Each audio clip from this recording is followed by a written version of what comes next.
Just a few months ago, it hit the headlines that an AI band had hit over 1 million streams on Spotify. The band, The Velvet Sundown, was the very first visible sign and a big shift in the music industry. All the music for their songs is artificially created. You can go on and have a listen. You'll be surprised at how good it is. And all the artwork was also generated. These are not real people. I mean, you can tell if you know what you're looking for. But and there were occasional pictures with extra fingers and things like this. But to the average person, you would not be able to tell. And there was this big thing on the internet going on about, is this a real band or is it a fake band? Until the person who created it announced that yes, it was an artificially created band, and they'd done it to create a conversation around music and all of that good stuff. In the past few years, the creative industries in our world have had a massive shake-up, and that's going to be kind of what we're looking at today, creativity. This is back in 2016, so this is a long time ago now. There was this project based on about creating AI art based on Rembrandt. It was called the Next Rembrandt, and this was the painting that artificially was generated based on Rembrandt's works of art, and people obviously came to this to see what was going on. At the time, this was a research project in 2016 just to see what was possible. Now you can all do that with your phones. Right now, you could just say generate a piece of art in the style of Rembrandt, and it would generate it on your phone. So that's where the technology has taken to us. And it's not just still images. If the technology actually works for me now, I'm just going to show you a couple of clips from some of the artificially generated videos that are now available. These are just very short burst clips, but this is just somebody typed in some text and it spat out a video. Let's see if it works. This ocean, it's a force, a wild, untamed might. And she commands your awe with every breaking light. So that is entirely artificially generated. There's no real person being filmed there or the audio. Similarly, here's another one. According to this old sea chart, the lost island isn't myth. We must prepare an expedition immediately. Then we have just a bit more fun one.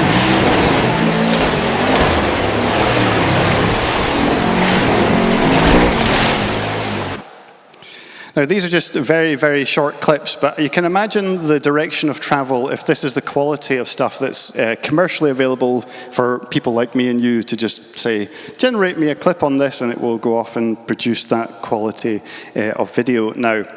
Now, as you can imagine, this has a huge impact for all the creative industries in our world, whether it's movies, content creators, musicians, designers, engineers, the whole game industry. All of this is slightly up in the air at the moment as to what is the response. Today, as part of this series exploring technology and how we as Christians are called to respond, we're going to be looking at this whole topic of invention and creation, that creativity piece. And as ever, we're going to ground ourselves in the Bible. What does God have to say on these topics? Who are we called to be? And what's the very first thing we learn about God from the Bible? It's in the very first verse. We have, in the beginning, God created. The very first thing we learn about God is that God is a creator. He creates. Part of the reason that we exist at all is because God actually is a creator. He creates. It's part of who he is. He makes and turns things that are imagined reality into actual reality. Things he dreams up become made and created in physical existence. And we look now at the universe in which we live, and often if you actually take long enough to pause and reflect on the world in which we live, the vastness, the beauty, all of that, the response that we naturally have is just wow. Wow. And if you haven't done that for a while, it's a good thing to do. We get so busy in our lives, but just to pause and reflect on the fact we exist and the fact that the world around us is incredible. And it works at all the scales, like when we're thinking big and we think of giant plants and trees like sequoias or whatever it is, huge animals. But then you think about the stars and the seemingly endless, limitless galaxies that we're now discovering. So when you see a tiny bit of sky, behind that tiny piece of sky is billions upon billions of galaxies, not just stars. And the vastness of that, and every time they look, they find something new. And every time the telescopes improve, we discover there's more beauty. And it works on the small as well, from the smallest insects to the smallest microorganisms that we can now study, the things that inhabit our world that we're not even aware of. And they've obviously begun, as the technologies improve, they can now look at what is a cell, which is hard for me to get my brain around, because I used to just think a cell was this blob, and that's what most people thought. It was just this blob. And now they've discovered that actually a cell, if you look into the heart of a cell, it is, again, there's more detail and complexity within it. There's little parts within a cell that do little things together. I don't understand it all. Someone can explain it to me later. They're like almost like little organisms within organisms. And every time we look deeper, we find there's more complexity than we first thought. So when we actually stop and think about the created world in which we have, the only real response is wow. Or as we often call it in Christian terms, worship. Because that's effectively what worship is. It's just like, wow, wow. Fundamentally, that wow is because we have a God who is a creator, who dreamt up the world and then made it. And as with any creative endeavor, you can learn something about the creator from the creation. Every piece of art or music or business idea or architectural drawing reveals something about the person who created or produced that creative endeavor. Likewise, the Bible is clear that what God has made to some degree reveals who he is. We've got these famous words from Romans 1:20. For since the creation of the world, God's invisible qualities, his eternal power and divine nature have been clearly seen, being understood from what has been made, so that people are without excuse.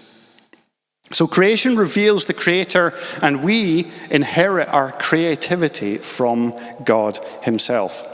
All the creative impulses that we have as humans come from the fact that we're made in the image of God, who is first and foremost creator. And we find this in the verses that we started to look at last week. In Genesis 1:27, it says, so God created mankind in his own image. In the image of God, he created them. Male and female, he created them. So we as humans are not just another part of creation. The Bible gives us a unique place. We're not just another part of creation. We are a part of creation that's given a unique role. And that role is to be image bearers, to reflect what God is like back into creation, as we looked at a little bit last week. And our creativity is part of us reflecting the Creator God back into creation. Our creativity is part of the gift that's given to us as humans. We imagine things and then we make them.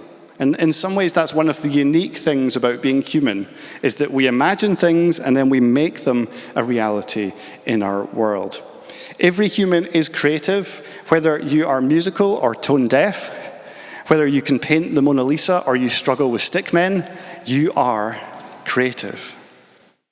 And we often fall into a box of trying to think what is creative, but it's impossible to be a human and not be creative. It's the way that we are wired. When we're healthy, that's what we do. It's much broader than the categories of art and music, although often art and music make it easier for us to kind of almost grasp what we're talking about. And by every time we invest in that creativeness that God has given us, we're revealing something about God to the world. Because it's amazing, we also discover things about God in the way that he invites us to create with him. Because one of the amazing truths in Scripture is that God isn't just looking for robots who will obey him. I'm sure that would be much easier for him. But he's looking for sons and daughters who will co-create and co-labor with him. He's looking for partnership. And we see this again in the creation story. God, of course, creates all the animals, but then what does he do? He invites Adam into the process. In Genesis 2, now the Lord God had formed out of the ground all the wild animals and all the birds in the sky. He brought them to the man to see what he would name them, and whatever the man called each living creature, that was its name. So the man gave names to all the livestock, the birds, and the sky, and all the wild animals. Now, I suspect God could have named everything just fine. I suspect he'd be pretty good at naming everything and just saying, this over here, that's a hippo. Call it a hippo. But he didn't. In this moment, he brought the animals in front of Adam, which I love this idea of, like, this is the naming session. It's like, and you're looking at this thing going, what is that? We've got to come up with a name for that? Giraffe. Of course, he didn't speak English, but what God did in this moment is there was the creation that God had made, but then he says to Adam, what do you think? What is the naming of these animals? And in some ways, this is the beginning of science, really, here. The process of naming and understanding our world is birthed here right in this story. We don't often think of science in terms of creativity, but it's very much a creative pursuit.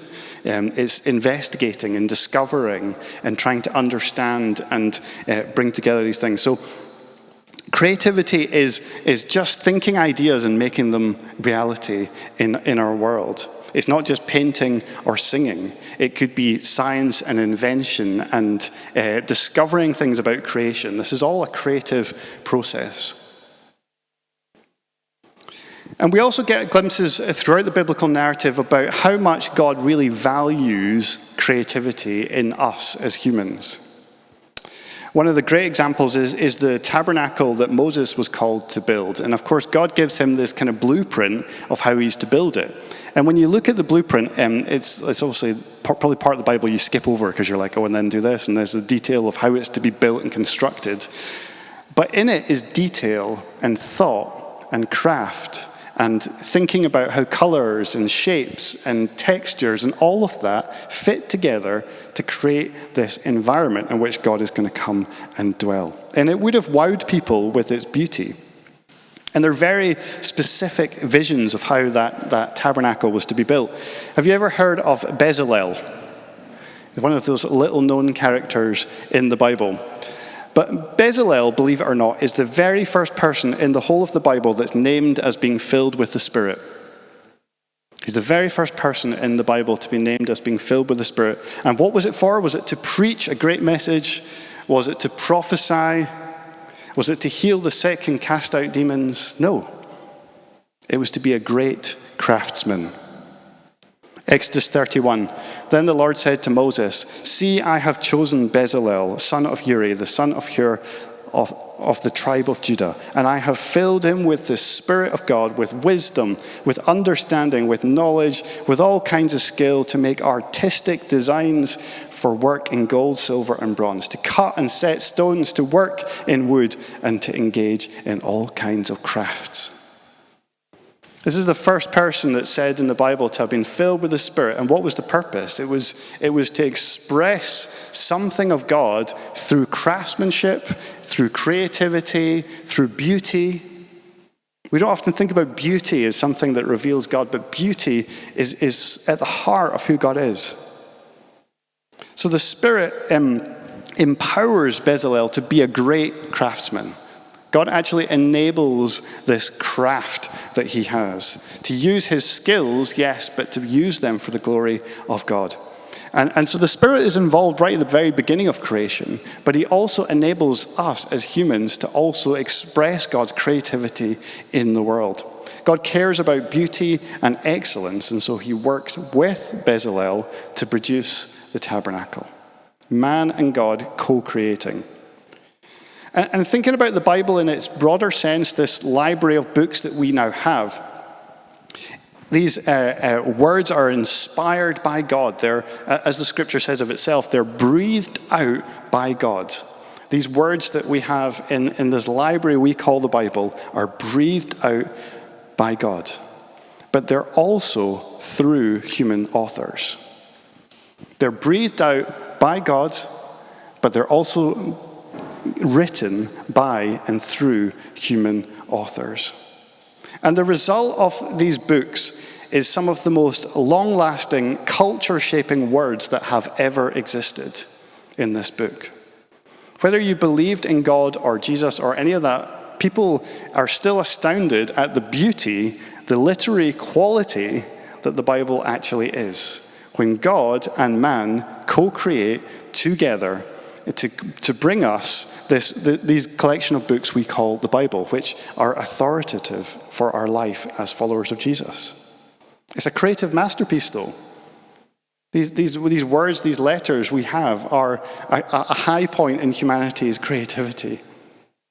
And of course, we know we've got explicit examples in the Bible of things like the Psalms. The Psalms are poetry and song, and they express the depth of human pain and emotion, but also the joy and the worship and the truth of who God is, all melded together. And they would, of course, become the worship book of Israel and then become the worship book of the church. The Psalms are some of the most famous words in the whole world. You know, the Lord is my shepherd.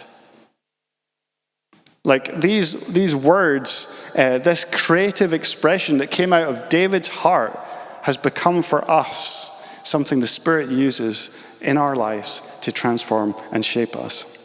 And a lot of these psalms were set to music. We don't have the original tunes, but a lot of them were set to music. We see David, and when he is planning the temple, he has these thousands of musicians involved in singing day and night. And some of what they're doing is prophetically singing new songs and psalms along to music. And of course, these psalms are a mixture of lament and fiery intercession and human experience and poetry and truth about God and stories of Israel. It's all kind of interweaved. But at the heart of it, it's a creative expression. There's loads of other places we could look in the Bible, but I want that to be kind of almost our firm grounding in what it means for creativity to exist in our world and to be creative people.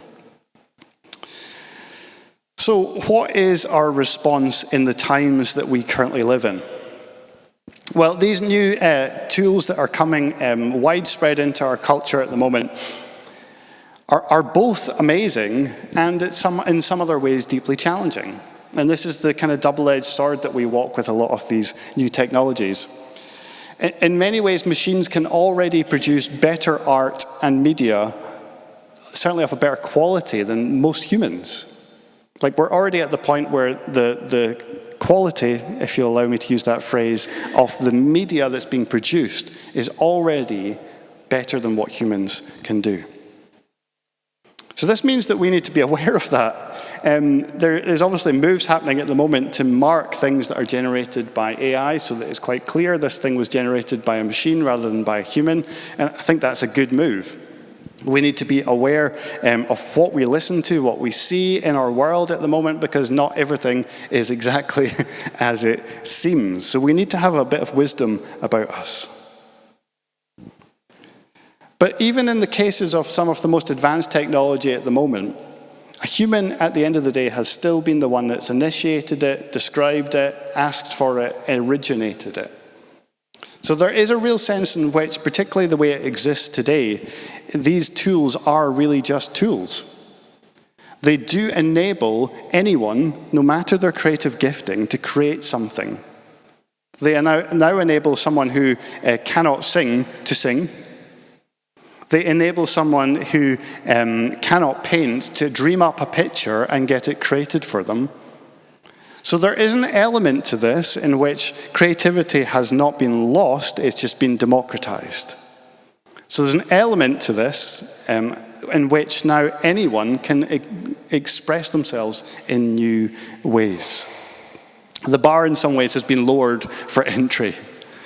And I'm going to talk a little bit today about music because it's probably the area in which I'm most familiar with. But at the moment I can sit in my bedroom and I have more access to tools to produce music in my office at home than you used to have in like a multi-million-pound studio in, say, like the 70s or whatever. And again, most people didn't have access to such studios because it wasn't just about the money to use the studios, it was do you know the right person to get into that studio? So in some ways we've democratized music. Now anyone can, in theory, produce music and create songs. And so we've lowered the bar through technology. So on the positive side of things, some of these tools actually just allow more of us to be more creative, to use our God-given ideas and make them a reality in our world. We are called to be creative beings. And so at that level, I think some of these tools are not something we should be fearful of, but actually we can embrace. If they help you be more creative as a human, great. But things are developing very fast at the moment, and there are definitely some things that we need to be aware of. You know, when I'm thinking about the area of music, I think there's this real risk that we're going to end up with two economies in our world, a kind of AI economy and a human economy. Already, if you listen to any of the streaming platforms, you'll know that they produce stations, which are effectively them picking what songs they think you're going to want to listen to next. And again, AI is involved in that, deciding what music to show you next, what songs to put. The natural progression from that is not just to pick the songs for you, but actually to write the songs and play the songs in the moment. So they know what kind of music you like, and so they just produce a song that is the kind of music that you like, completely generated by a machine. And this sort of kind of AI-generated music is going to become a thing, I can guarantee you. There's going to be ways in which you listen to music, and it's not a person. It's a machine has generated, in the style of your favorite 3 artists, a song. Some of you look very worried. I just think that's the direction that some people are going to go in. But I also think that there's going to be a reaction to that sort of thing, where people are going to go, no, I actually really would like to listen to someone who was written by a person. Someone who has experienced the things they're actually singing about. Someone who, when they sing about love, you know they've had their heart broken, rather than a machine trying to impersonate someone who's had their heart broken. So we could end up with these two economies where some people are, I'm thinking like background music in cafes might be okay with something that's completely generic, kind of elevator music style, which we already have, you know, really generic. Nobody really knows what it is we're listening to. And then on the other side, I think there will be a move towards a more human-centric music. As a music lover, it sounds absolutely awful having all these AI-generated music filling our airwaves, but I think for some people it will just become a practical solution to a problem. It sounds pretty unappealing to me to listen to listen to a robot effectively singing about some deep emotional feeling. So I actually think there will be a reaction against some of these technologies as they come in. People actually are going to be longing for that human touch. They're going to want to know where the music came from. They're going to want to know the process by which someone came to writing that piece of music or created that piece of art. They're going to want to know that this has got human fingerprints on it. We're going to want more crafted goods, less mass-produced, less factory-created. There's going to be a new kind of desire for local-produced, bespoke design. And I think that's already happening in some ways in our culture. But I think that's going to become even more, particularly in the field of creative. We need to find new ways to protect human gifts of creativity, whether that's supporting live music or finding local artists and saying, yes, we champion you. Because I can't speak for lots of other areas, including the arts and theatre and all of that, because I'm not really in that world. But certainly in the music world, there's a sense in which the current system's pretty broken anyway. That streaming actually only gives money to the megastars and doesn't help a local musician anyway. So I think we're ready for a music reset in that sense.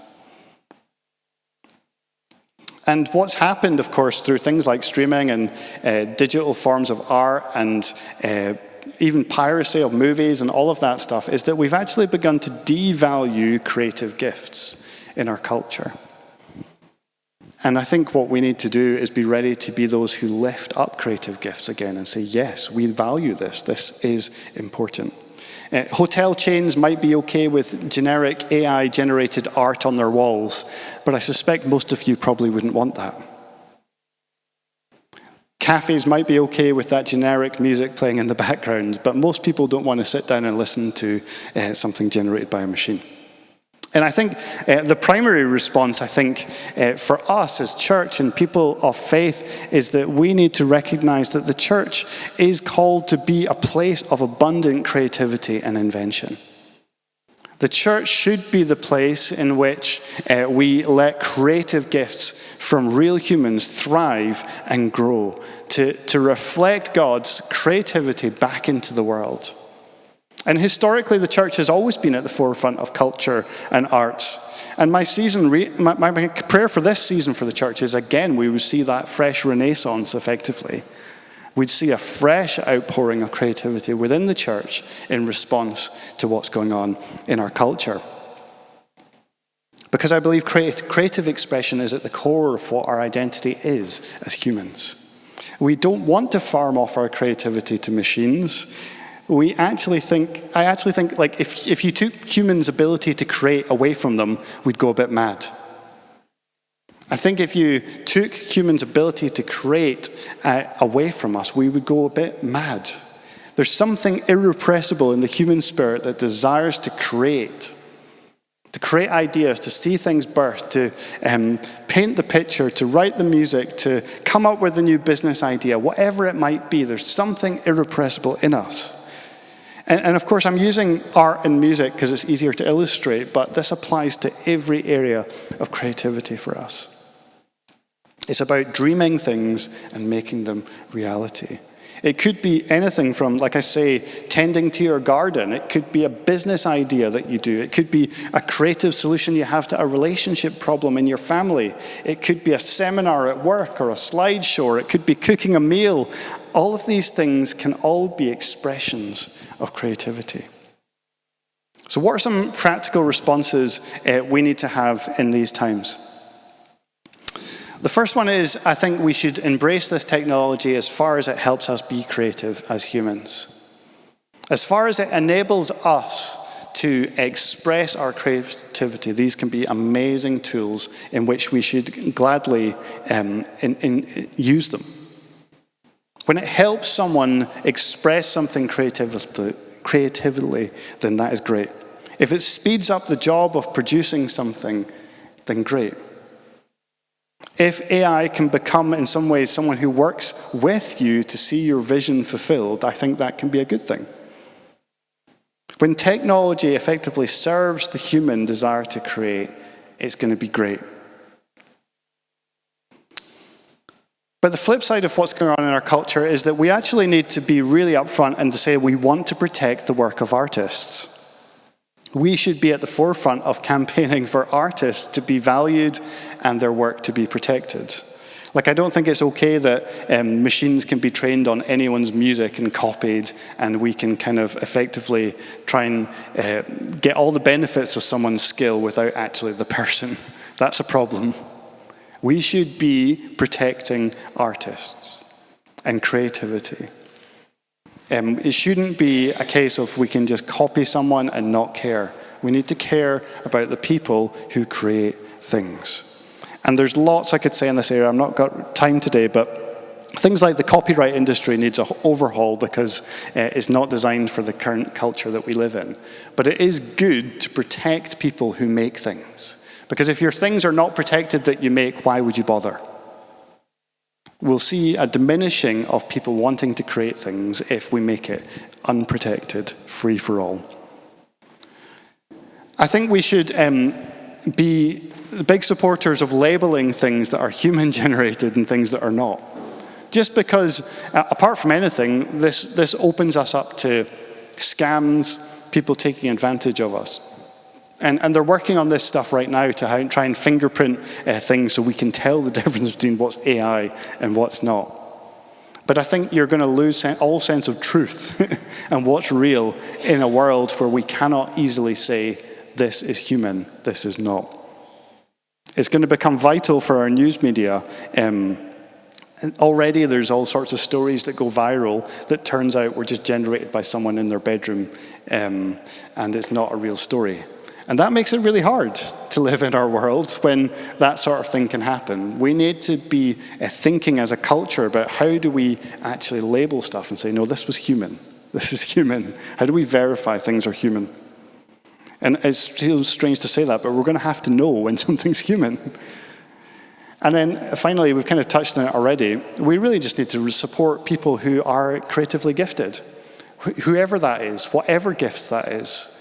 We need to be champions of people with their creative gifts. I think the church should be a place where everyone can support, encourage, and develop in their creativity.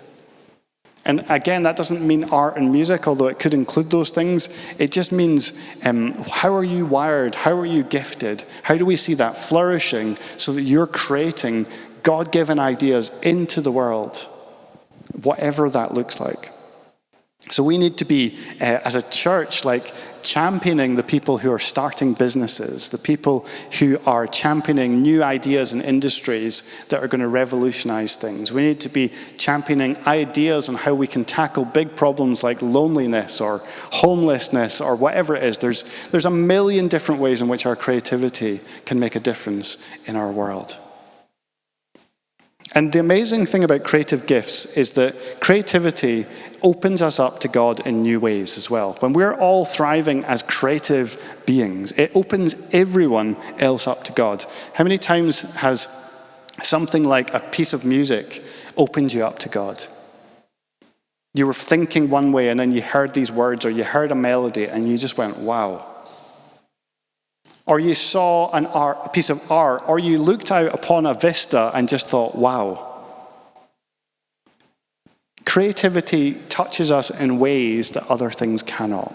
It reaches into our heart and grabs hold of us. So we need to be champions of real artists all around us.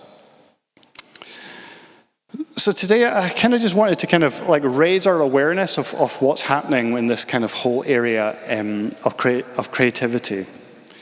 I'm honestly not convinced that machines will ever be creative in the same way that humans are.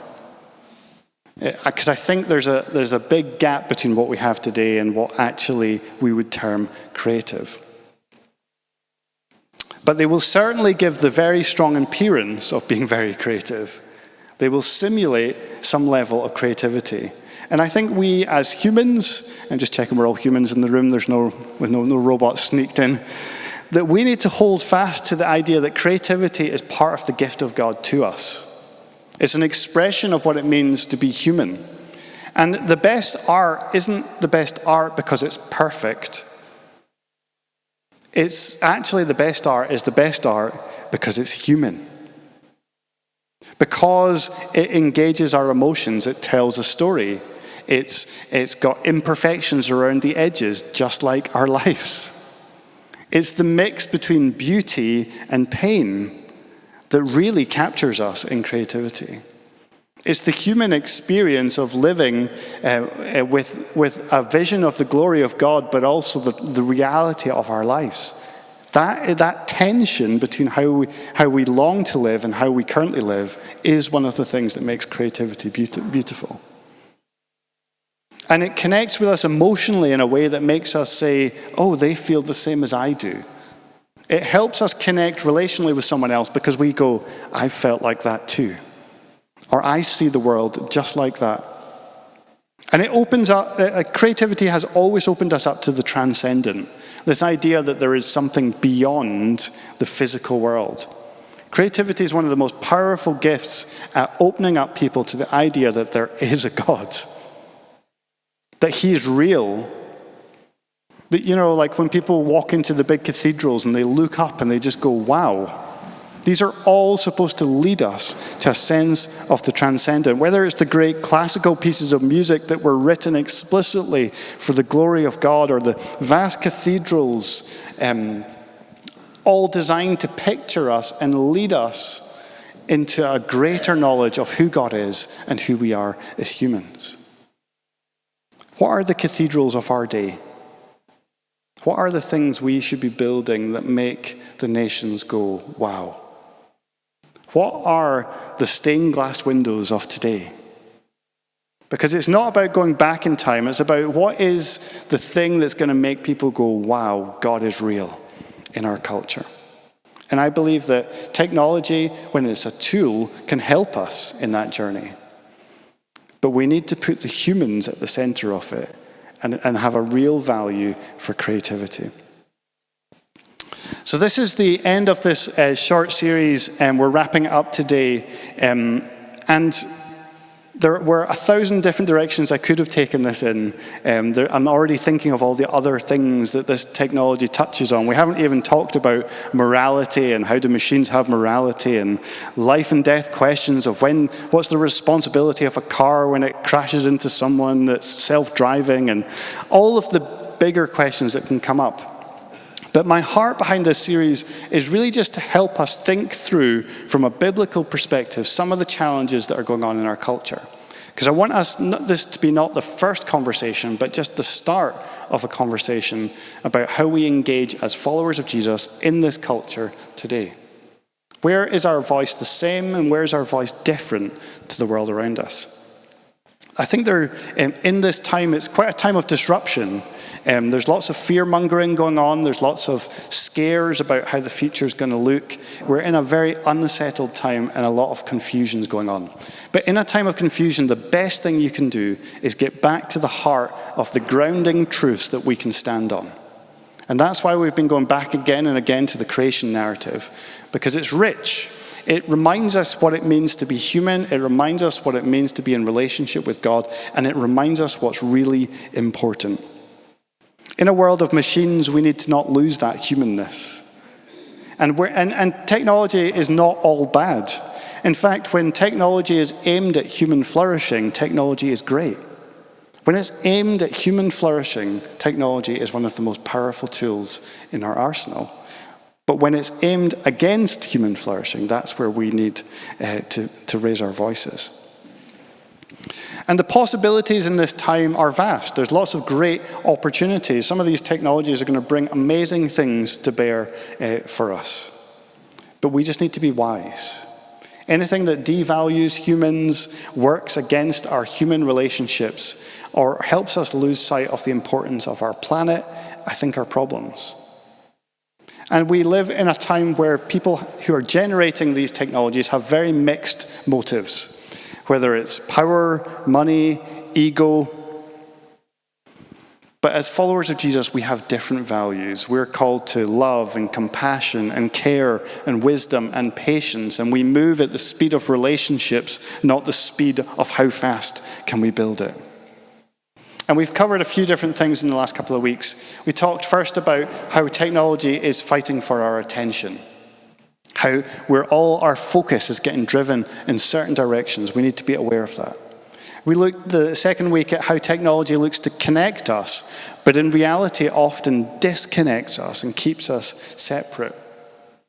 And then last week we looked at the area of work and productivity, and how in our culture productivity has become an idol.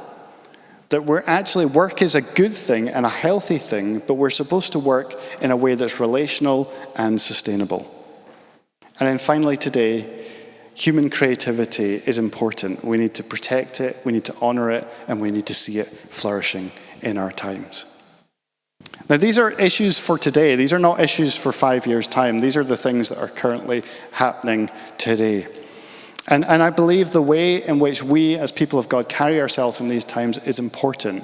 But it comes back to just being grounded in who we are. And coming back to what does it mean to flourish as humans. And so I just want to finish with these ancient words of Jesus, because in a time where we're talking about new technology, I think sometimes people are longing for something ancient to ground them, something that's going to establish them. These are the words of Jesus when he was asked, what's the most important commandment? Hearing that, Jesus had silenced the Sadducees. The Pharisees got together. One of them, an expert in the law, tested him with this question.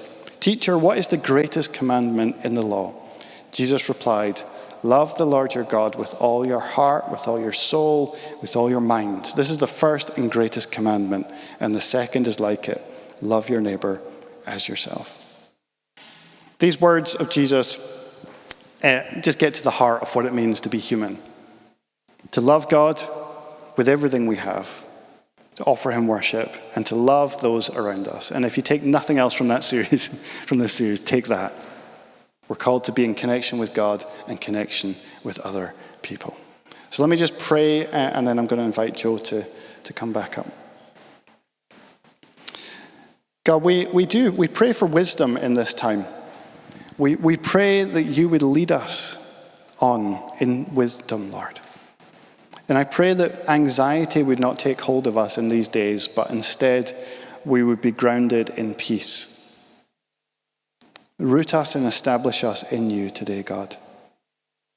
And I pray that in all the noise and distraction and fear-mongering, that we would be rooted in what you say, your words of eternal life. And I pray that we would just know that we are called to love you and love others. And I pray again, Lord, as we've prayed in this series many times, that we would be a beacon of hope as the church in these times. As technology causes people to ask big questions, I pray that we would be ready with some big answers. That we'd be ready to point people to you, God. And I pray that the voice of the church would rise up to be a voice of sanity, a voice of hope, but a voice of peace in these times. Amen.